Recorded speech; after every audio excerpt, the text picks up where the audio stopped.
or how have you tried quitting smoking at all? Many times. That Mark Twain, the American author, said once that quitting smoking is the easiest thing he has ever done. He's done it many, many times. Yeah. Okay. Actually, there's a lot of research that says that nicotine is probably the most addictive substance. We know that it's more addictive than heroin. That the recidivism amongst people who try to quit is higher than heroin addicts. What's your thought on like nicotine gum and stuff like that? Or nicotine patches? Have you tried that? Yeah, it didn't work for me. Once you're addicted to nicotine, as with any substance, part of the addiction includes paraphernalia. So people who are super addicted tend to have preferences about the lighters that they use. With other substances, people who are addicted to heroin have patterns of things that they do that go along with the addiction.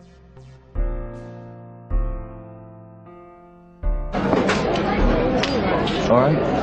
3 people sitting in there and you're walking in there. It's just so nerve-wracking, you know? So They are? I couldn't see it. How's the job interview? I was just saying, it makes you so nervous. You need to be confident in their opinion. I don't know. I'll find out in a week. Excellent. We've all tried to give up smoking. It's hard. But it's the smart thing to do. No. Paul?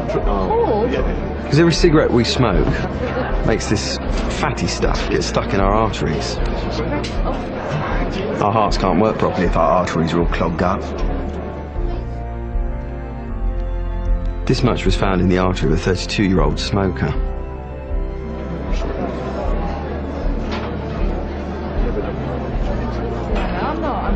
It's not easy giving up.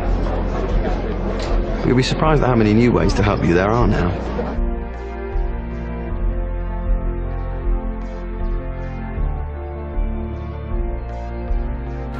Was there anything you enjoyed about it, or was it just kind of to fit in and be cool? Just the enjoyment. It was a nice head rush. Did you notice any difference in your cardiovascular skills after you smoked an electronic cigarette? No, I didn't, because I kept on running cross country and I was perfectly fine. What is your opinion on the way that electronic cigarette companies market their product to underage children by selling flavors like bubblegum and Tutti Frutti? I mean, I don't really think underage children would be buying these devices, but it's kind of, yeah, I don't know. How do you think e-cigs pay a toll on students at Brewster Academy? Well, I feel like it gets kids addicted to nicotine, and that obviously is not a good thing.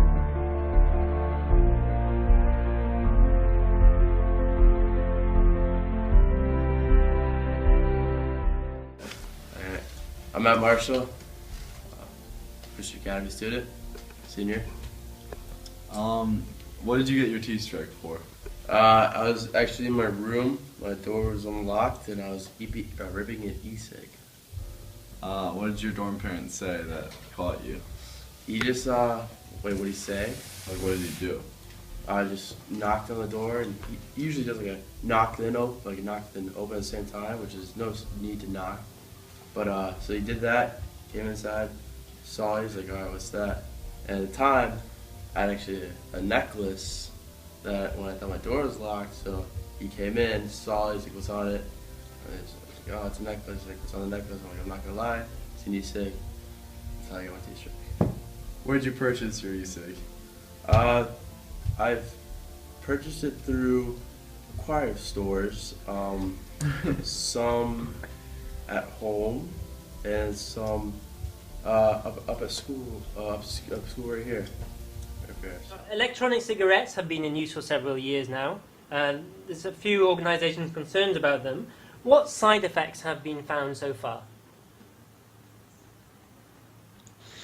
As far as I know, there hasn't been any discoveries of acute side effects, which of course is good news. Unlike nicotine patches and gum, which are designed to wean people from smoking, e-cigarettes have no stated purpose. Well, interestingly, I think a lot of people have the intention of using the e-cigarette as a replacement for a cigarette. Every time that I try to put it down and not have it for a day, I end up picking it back up. Studies show the battery-powered e-cigarettes are healthier than traditional smokes, but doctors stop short of issuing an endorsement. Because they're not adequately studied for us to actually give a medical opinion on. E-cigarettes are not regulated, although the FDA has requested information on them. A typical cigarette contains more than 4,000 chemicals. The e-version is thought to have fewer chemicals and carcinogens, but no one really knows what's in them because they don't have to test.